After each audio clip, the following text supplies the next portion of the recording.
New York, NYTIMES, a North Korean defector on Monday made a bold dash through gunfire across a stretch of the heavily fortified border between North and South Korea, the joint security area in the so-called truce village of Panmunjom. It's the only place in the demilitarized zone, the fortified no-man's land that spans the width of the Korean peninsula, acting as a buffer, where soldiers from the north and south stand just feet from one another.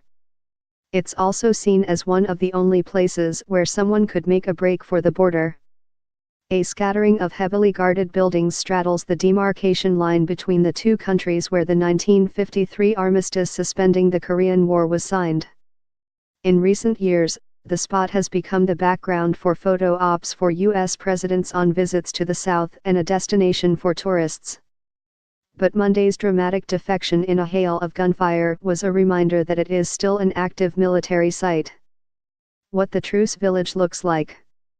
The demilitarized zone is heavily fortified, lined with mines and barbed wire fences, and is regularly patrolled by troops on both sides, while still keeping those forces at a distance from one another. But the truce village is an outlier.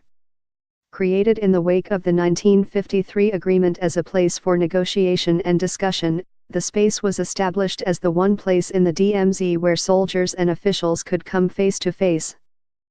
The United Nations Command administers the site. Soldiers patrol the plaza, which is flanked by two looming buildings, the Freedom House on the south side and Panmun Hall on the northern side.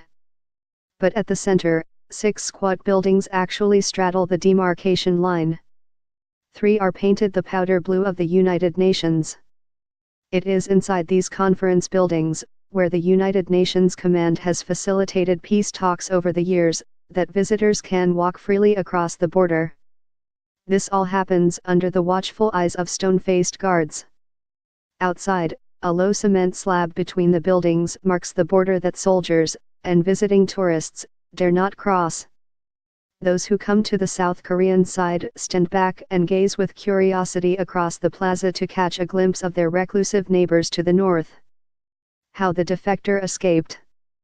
The North Korean who defected this week raced in a vehicle towards the demarcation line in the joint security area around 3:15 p.m. Monday, according to South Korean military officials.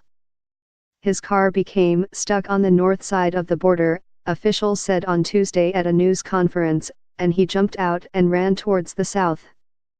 That's when 4 North Korean soldiers chased him and opened fire. The defector made it across the border, taking shelter near a building. He had been shot and wounded several times before South Korean and U.S. forces found him 55 yards south of the demarcation line and dragged him to safety. He was then taken to a hospital, where he was in critical condition Tuesday, South Korea's state-run news outlet Yonhap reported. Until Monday, no North Korean defector had crossed the demarcation line in the joint security area since 2007.